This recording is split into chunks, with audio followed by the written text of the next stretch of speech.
ان کی قیمتوں میں مسلسل اضافہ ہو رہا ہے. بہانے بنایا جا رہا ہے کہ جناب انڈیا سے ٹریڈ رکی ہوئی ہے. سردی کا موسم ہے جناب, انڈے 240 250 تک گئے, اب پھر بیچ میں واپس آئے تو 190 194 ہو گئے.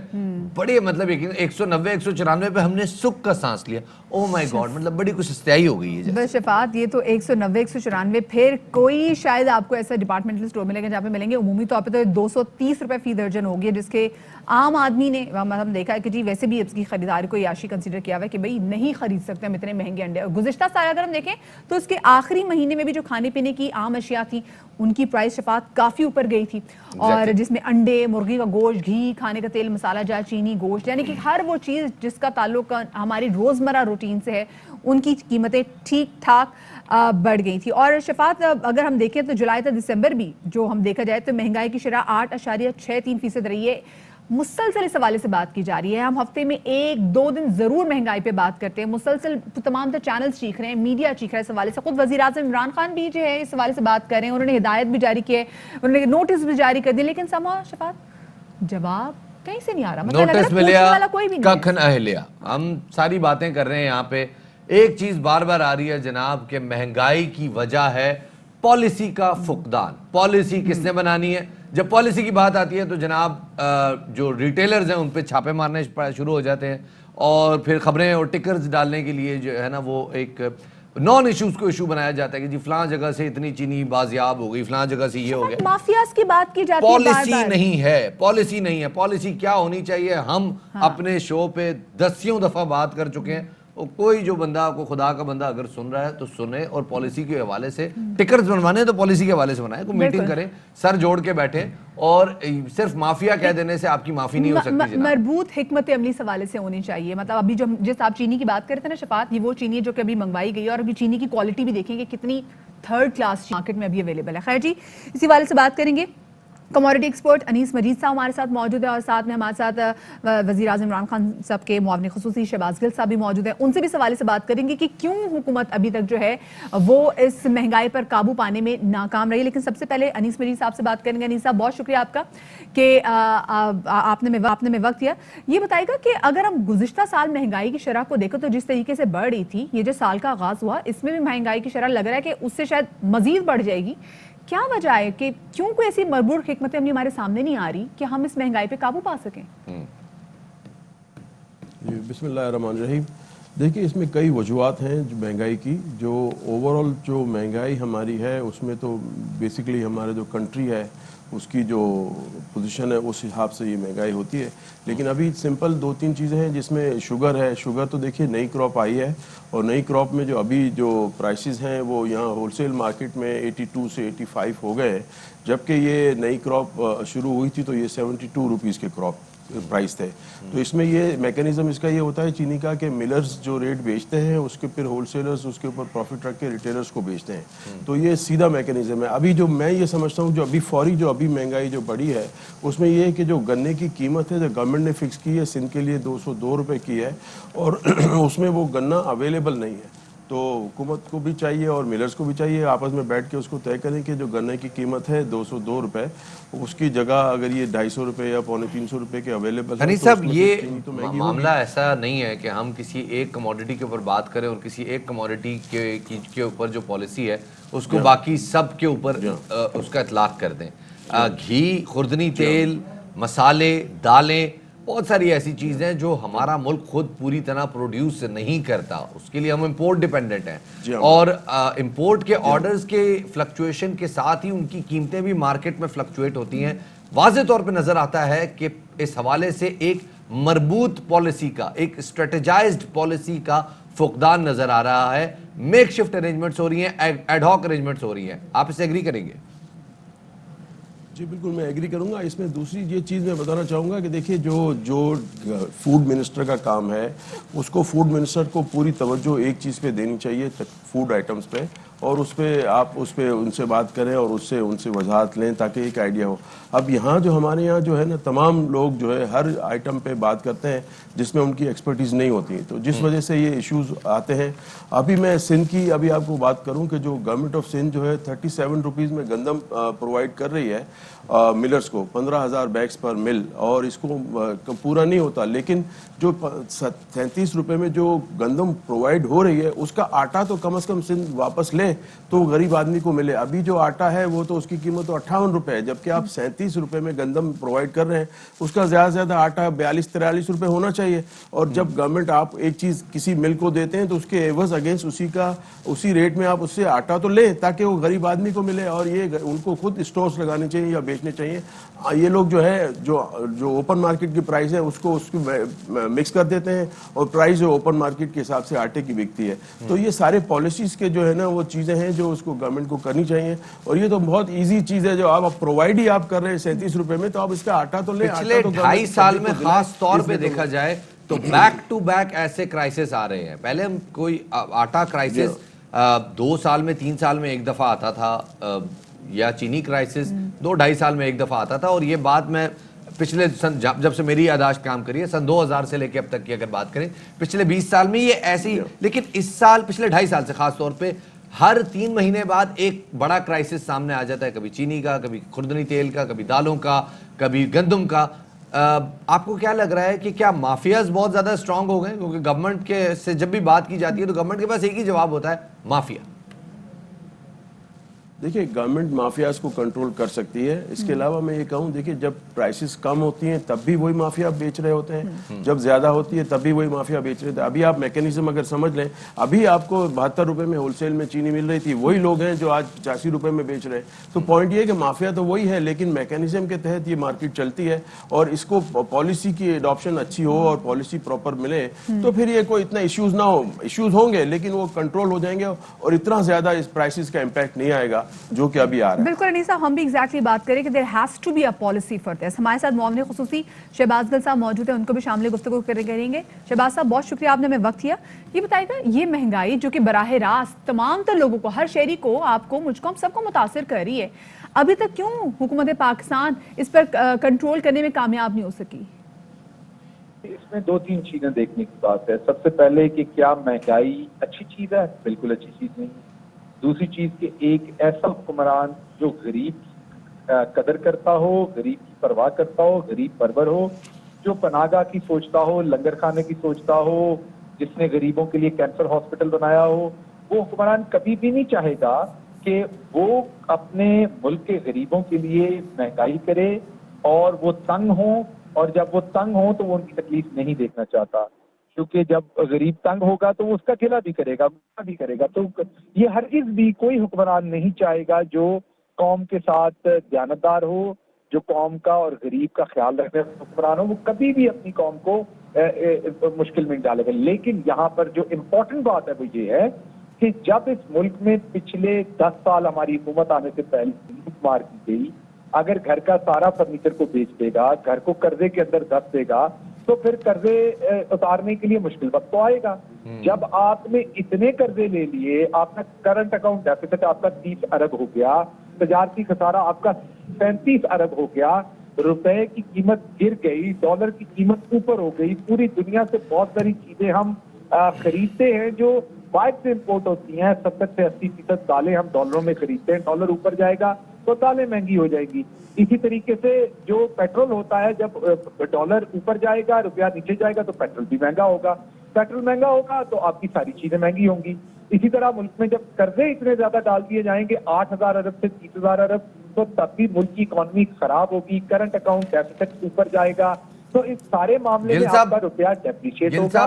بظاہر یہ اس کے لیے ہمیں نا ایک الگ انڈرسٹینڈنگ کی ضرورت ہے کہ چینی کی قیمت مہنگی ہونے کا کرنٹ اکاؤنٹ ڈیفیسٹ سے کیا تعلق ہے. جو آپ کی لوکل پروڈکٹ ہے, جو آپ کی لوکل کموڈٹی ہے, اس کا تعلق کیا بنتا ہے آپ کے قرضہ جات سے یا آپ کے بیرونی قرضہ جات سے, اور کس طرح سے گورنمنٹ, کیونکہ 3 روپے کا ٹیکس میرے خیال میں حماد اظہر صاحب نے اناؤنس کیا تھا جب چینی کی قیمت 57 روپے تھی, اور 3 روپے کے ٹیکس کے بعد ایکس مل پرائس جب 57 روپے تھی, چینی کی قیمت ریٹیل پہ 72 روپے ہو گئی تھی. وہ بعد میں سمجھنے والی بات ہے. فی الحال ذرا مجھے یہ بتائیے گا کہ جیسے چینی کی قیمت ابھی نیچے آئی ہے کچھ دن پہلے, جیسے ابھی انیس مجید صاحب بھی بتا رہے تھے کہ چونکہ کراپ آئی ہے فریش کراپ تو وہ 72 روپے ہو گئی, پھر اس کے بعد ہول سیل پہ جا کے اس پہ تھوڑا سا مارجن ہوا اور ریٹیل پہ وہ 82 روپے 84 روپے تک مل رہی تھی. لیکن اچانک پچھلے 2-3 دن میں, پچھلے انفیکٹ 5 دن میں چینی واپس گئی ہے 94, 95 اور 90 روپے تک, کچھ علاقوں میں 90, کچھ علاقوں میں 94, 95 تک. اس کی کیا وجہ ہے؟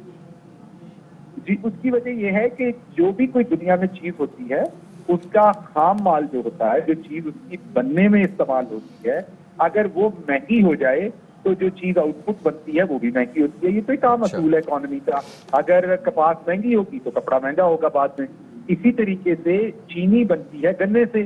گنے کا ریٹ پچھلے سال جو تھا وہ 180 روپے 200 روپے تک. آج آپ اگر دیکھ لیں کہیں پہ بھی اپنا رپورٹر بھیج کے دیکھ لیں, کہیں پہ بھی 250 روپے سے کم گنا نہیں جو ہے وہ خریدا جا رہا.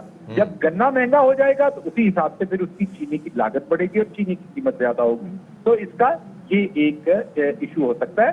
باقی اوور آل دنیا میں بھی انفلیشن ہے, پاکستان میں بھی کووڈ کی وجہ سے سپلائی چین متاثر ہوئی, دوسری چیزیں ہوئی, تو شاید تھوڑا بہت امپیکٹ اس کا. لیکن جیسے بھی گل صاحب آپ نے بات کی نا کہ پیٹرول کی جب قیمت بڑھتی ہے تو ہم نے دیکھا کہ مہنگائی دنیا بھر میں بڑھتی ہے, لیکن پاکستان میں جب پیٹرول کی قیمت کم ہوئی ہم نے مہنگائی کی شرح میں تب بھی کمی نہیں دیکھی. بہت شکریہ. شہباز صاحب ہمارے ساتھ موجود تھے, ساتھ میں کموڈٹی ایکسپرٹ انیس مجید ہمارے ساتھ موجود تھے.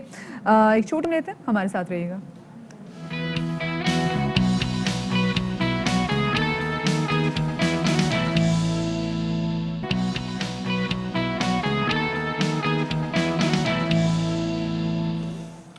بریک کے بعد خوش آمدید کہتے ہیں آپ کو, اور پنجاب کے شمالی علاقہ جات میں which means Multan up words آپ لوگ کے بڑے مزے آپ لوگوں کے لگے ہوئے ہیں. ٹھنڈ ہے, بارش ہے, ٹھنڈ ہے, اور عجیب و غریب بارش ہے جس میں دھند بھی ہے. بالکل شفاعت, لاہور میں اس وقت بارش تو تھم چکی ہے لیکن ہلکی ہلکی پھوار پڑی ہے, فوگ کا راج بھی ہے. کل بھی لاہور میں سارا دن مسلسل وقفے سے بارش ہوتی رہی. اسلام آباد کی سچویشن بھی بڑی مزیدار ہے, اور برفانی جو علاقے ہیں, مطلب برفانی علاقے میں آپ کو بولوں کہ ناردرن ایریاز میں, ہاں شمالی علاقہ جات, ہم ناردرن ایریاز میں چلے جائیں وہاں تو برف کا راج ہی راج ہے, برف تھمنے کا نام ہی نہیں لے رہی. سیاح جناب بڑی تعداد میں وہاں پر گئے ہوئے, اور جیسے ہم نے دیکھا کہ کہا بھی جاتا ہے کہ کچھ پھسلن بہت زیادہ ہے برف کی وجہ سے, لیکن ہمت مردہ مدد خدا. اور ٹک ٹاک پہ جو پھسلن کی ویڈیوز آ رہی ہیں نا, اوئے ہوئے ہوئے, اچھا چلتے چلتے نا اور بندہ گیا, اور پھر اس کے بعد بھی وہ ٹک ٹاک نہیں چھوڑتے. میں دیکھ رہا ہوں ماشاءاللہ پاکستانی جوانوں کا ٹرکی ہے شفاعت, اتنا ٹرکی ہے کیونکہ یہ جو پہاڑی علاقے یہاں پر ایک بار پھسل جائے نا آپ تو لگ پتہ جاتا ہے. میں پچھلے دنوں گئی ہوئی تھی, میں یہاں پہ سنو ہائکنگ کرتے ہوئے گری ہوں تقریباً 8 دفعہ الحمدللہ, تو کچھ میری ہڈیاں ایسی ہیں جو ابھی بھی صحیح طریقے سے کام نہیں کر رہی. تو یہ اثرات ہوتے ہیں, تو اس لیے ذرا خیال کریں. لیکن جب بات اب ذرا ہڈی نہیں مغز کہتے ہیں, عجیب سی بات کر رہی ہیں, اس کو مغز کہتے ہیں. خیر جناب, سردی کا راج قائم ہے اور برفیلی ہوائیں جو ہیں وہ چل رہی ہیں, اور لوگ جو ہے وہ سیاح جو ہے ملک بھر سے شمالی علاقہ جات کا رخ کر رہے ہیں. منچلوں کی بات بھی کریں. ہاں جی, سڑکوں پہ نکل آئیے, جیسی من چلے بون فائر کر کے ڈھول کی تھاپ پہ رقص بھی کر رہے ہیں. خیر ہم سے ابھی 2 شہروں کی صورتحال جانے کی. لاہور میں کیا سچویشن ہے اور کوئٹہ میں, کیونکہ کوئٹہ میں آپ کو پتا ہے کہ جو پارا ہے وہ کافی حد تک نیچے گر چکا ہوا ہے. تو عطیہ اکرام ہمیں کوئٹہ کے حوالے سے بتائیں گی, اور لاہور میں کیا صورتحال ہے یہ بتائیں گے ہمارے نمائندے حسن حفیظ. لیکن سب سے پہلے ہم ٹھنڈے ٹھار کوئٹہ کا رخ کرتے ہیں جہاں پر موجود ہے ہماری نمائندہ عطیہ. عطیہ یہ بتائے گا کوئٹہ میں اس وقت کیا سچویشن ہے ٹھنڈ کی؟ اچھا جی, اگر کوئٹہ کی بات کی جائے تو یہ ملک کے سرترین علاقوں میں شمار ہوتا ہے, اور سردی کے موسم میں جیسا کہ متیحہ پارا جو ہے وہ -3 تک گرا ہوا ہے. یہ اخبستہ ہوائیں جو ہے وہ پوری وادی میں چل رہی ہے, اور وادی کوئٹہ 400 پہاڑوں میں گھری ہوئی وادی ہے, اور اس وادی کے اوپر جب برف پڑ جاتی ہے اور اس کے بعد جب ہوائیں چلتی ہیں تو سورج کی گرمی بھی جو ہے وہ شہریوں کو گرم کرنے میں ناکام ہو جاتی ہے. شدید سردی میں اگر میرا کیمرہ آپ کو دکھا سکے تو اکا دکا لوگ ہی اس ٹائم جو ہے وہ باہر نکلتے ہیں, ادروائز لوگ گھروں میں جو ہے وہ گرم لحافوں میں دبکے ہوئے ہوتے ہیں.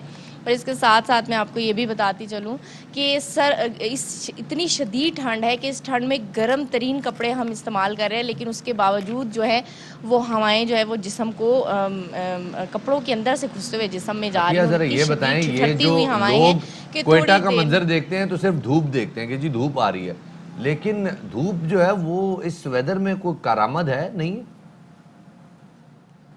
نہیں شفاعت، میں آپ کو بتا رہی ہوں کہ اس ٹائم بھی میں دھوپ میں کھڑی ہوں، دھوپ نظر تو آتی ہے لیکن دھوپ کی گرمی اتنی یخ ہوتی ہے کہ وہ جب جسم سے ہوا ٹکراتی ہے تو آپ کو دھوپ کی جو حدت ہے وہ بالکل بھی محسوس نہیں 0 واٹ ہوتی. کی دھوپ آپ بہرحال کہہ سکتے ہیں. جو Energy ہوا saver کی دھوپ. جی بالکل ایسا ہی ہے. بس یہ دھوپ صرف سمجھ لیں کہ سورج اپنی گرمی جو ہے وہ دکھانے میں بالکل مکمل طور پر ناکام ہو جاتا ہے سردیوں میں کوئٹہ میں. اور یہ ہوتا ہے کہ لوگ جو ہے وہ اس سے شدید سردی میں بھی نہیں بیٹھتے کیونکہ اتنی یخ بستہ ہوا ہوتی ہے کہ ان کے لیے دھوپ میں بیٹھنا اور نہ بیٹھنا بالکل برابر ہوتا ہے. اور دوسری جانب جیسے کہ پورے ملک کی طرح صوبائی دارالحکومت کوئٹہ میں بھی گیس پریشر کا مسئلہ بہت زیادہ شدت اختیار کر جعلی لیا. دھوپ لوگ ہے گھروں میں اور بھی گیس کا مشکل سے پریشر بھی لحافوں میں کم ہے. اپنے آپ عطیہ کو آپ تو ہمارے ساتھ موجود ہیں لاہور میں. ہمارے پاس ایک ہمارا سونا منڈا بیٹھا ہوا ہے, ذرا اس کو بھی ذرا جا کے پوچھتے ہیں. کیوں بھائی سونے منڈے, کیا آپ ویدر انجوائے کر رہے ہیں, باغوں میں پھر رہے ہیں؟ تھینک یو شفاعت, گڈ مارننگ. اور ویری گڈ مارننگ اس لیے ہے کہ اس وقت موسم لاہور کا انتہائی خوشگوار ہے. اس وقت بارش نے جو دھند کی ہوا چلتی ہوئی جو سچویشن ہے وہ اس طرح سے پیدا کر دی ہے, تو اس طرح کے منظر کو آسانی سے بیان تو نہیں کیا جا سکتا. لیکن میں اتنا ضرور بتا دوں, بارش نے جو منظر پیدا کر دیا ہے, ہوا میں جو فوار ہے جو وہ چہرے پہ پڑتی ہے, تو کیا خوبصورت مزیدار ٹھنڈ ہے. اور اس کے ساتھ ساتھ یہ بھی ایڈ کر دوں کہ یہ ٹھٹرتی ہوئی اور کپکپاتی سردی نہیں ہے, یہ مزیدار سردی ہے, انجوائے کرنے والی سردی ہے, اور میں تو بہت انجوائے کر رہا ہوں. اچھا اور حسن, ساتھ یہ ساتھ لاہوریوں کی نا, الگ کیونکہ خود میں لاہوری ہوں تو میں لاہوریوں کے مزاج بڑے اچھے طریقے سے سمجھتی ہوں. لاہوری نا ہر چیز کو نا کھانے سے کہیں نہ کہیں منسلک کر دیتے ہیں. گرمی بہت زیادہ ہوگی تو جناب تو اس کے لیے ڈفرینٹ مشروب پئیں گے. جب سردی بہت زیادہ بڑھ جاتی ہے تو ان کو پتا ہوتا ہے کہ جی ہم نے حلوہ پوڑیوں کی دکان پہ دھاوا بول دینا ہے. تو جس قسم کی سردی کو آپ ڈسکرائب کریں, اس سردی میں تو لاہوری بڑے شوق سے گھروں سے باہر نکلتے کھانا کھانے کے لیے. مدیحہ لاہوری خوابوں کے کافی شوقین ہوتے ہیں, اس میں کوئی شک نہیں ہے. لیکن یہ اس موسم میں جو آج کا موسم ہے, اس کو میں مطلب آپ کو اتنا کہہ دوں کہ اتنا انجوائے کرنے والا موسم ہے, یہ بیمار کرنے والا موسم نہیں ہے. اور اس طرح کے موسم میں مچھلی, حلوہ, مچھلی اور سوپ, اس کا لوگ انتظار کرتے رہتے ہیں, سارا دن انتظار کرتے ہیں, اور شام کے وقت دھاوا بول دیتے ہیں ہوٹلز میں, ریسٹورنٹس میں. اور یہ آج پلاننگ ہے لوگوں کی. جتنے جذباتی ہوئے ہوئے نا, مجھے لگتا ہے ابھی آپ نے تھوڑی دیر میں گلیریوں کے ساتھ پکڑ پکڑائی کھیلنی شروع کر دینی ہے. اور واقعی موسم جو آپ کے بیک گراؤنڈ میں نظر آ رہا ہے نا, وہ دیکھ کے میرا دل چاہ رہا ہے کہ میں اڑ کے لاہور پہنچ جاؤں. اور واقعی جناب یہ موسم دیکھتے ہیں کتنے دیر قائم رہتا ہے. کوئی امکان ہے اس موسم میں تبدیلی آنے کا؟ کوئی محکمہ موسمیات کی کوئی چیز آئی ہے سامنے؟ شفاعت, محکمہ موسمیات سے ہماری بات ہوئی ہے. بارش جو کہ گزشتہ 2 روز سے جاری ہے, وقفے سے, ابھی یہ جو ہے بارش کا سلسلہ آج مزید جاری رہے گا. اور اس کے بعد یہ جو دھند کا سلسلہ ہے یہ مزید اسی طرح جو ہے وہ بدستور جاری رہے گی, لیکن بارش آج ہو کر ختم ہو جائے گی. اس طرح کی سچویشن ہے کہ جو دھند کی صورتحال ہے پنجاب میں, جو موٹر وے ہے, ابھی اطلاع موصول ہوئی ہے کہ موٹر وے کو کھول دیا گیا ہے حد نگاہ بہتر ہونے پر. ایئرپورٹ پر جو ہے وہ اس وقت سچویشن اس طرح سے ہے کہ دھند زیادہ ہونے کی وجہ سے جو چھوٹی فلائٹس ہیں ان کو روک دیا گیا ہے لینڈ کرنے سے یا پرواز کرنے سے. اس طرح سے جو پروازوں کا شیڈول ہے وہ بھی کافی متاثر ہوا ہوا ہے اس وقت. لیکن اس وقت موسم جو ہے, پھر میں وہی بات کروں گا کہ انتہائی خوشگوار ہے, اور جو بارش ہوئی ہے اس نے موسم کی جو دلکشی ہے اس میں وہ مزید اضافہ صورتحال جو کر آپ نے ہمارے سامنے رکھ دی. بعد میں ساتھ یہ تڑکا بھی حسن حفیظ ضرور لگا رہے ہیں کہ موسم بڑا خوشگوار ہوا ہے. لاہور سے ہمارے ساتھ 700 دفعہ حسن ہمارے ساتھ ہے, اور عطیہ ہمارے ساتھ کوئٹہ سے موجود ہے. عطیہ ماں نے جو مناظر آپ نے دکھائے, ہم نے اپنے نا اسٹوڈیو کا جو ہے وہ اے سی بند کروا دیا کیونکہ مناظر دیکھتے ساتھ میں لگا تمہاری بکھیوں میں ٹھنڈ جا رہی ہے, وہ والی ٹھنڈ تھی. بہت شکریہ جی آپ دونوں کا. اور ابھی ہم ذرا کلام کی بات بھی کر لیتے ہیں کیونکہ شفاعت کلام میں بھی مسلسل ہو رہی ہے برفباری, لیکن برفباری تو ہو رہی ہے وہاں پہ سنوکر چیمپئن شپ جناب جاری ہے. سنوکر کبڈی چیمپئن شپ, کبڈی چیمپئن شپ جناب, سنو کبڈی. یہ ایک مختلف نوعیت کا کھیل ہے, اور کالام میں جناب یہ کبڈی کا ٹورنامنٹ ویسے سال کے 8 مہینے تو ہوتا ہی ہے, لیکن آج کل جو ہے ذرا اس میں جو ہے نا ٹورسٹ بھی انوالو ہو جاتے ہیں. شہزاد عالم وہاں سے رپورٹ کر رہے ہیں. جی شفاعت اور مدیہ, ہم تو ہر روز برف باری, سنو, سوات کی خوبصورتی اور وہ دکھاتے ہیں, لیکن میں آج آپ کو ایک یونیک کھیل دکھا رہا ہوں. یہاں پر کالام کے مقام پر برف باری میں ہلکی برف باری بھی ہو رہی ہے, اور یہاں پر سنو کبڈی میلے کا انعقاد کیا گیا ہے آج, جس کا دوسرا روز ہے. اور یہاں پر جو ہے نا بڑی تعداد میں ملک کے مختلف علاقوں سے سیاح آئے ہوئے ہیں. یہ بتائیں کہ آپ کو یہ خیال کیسے آیا,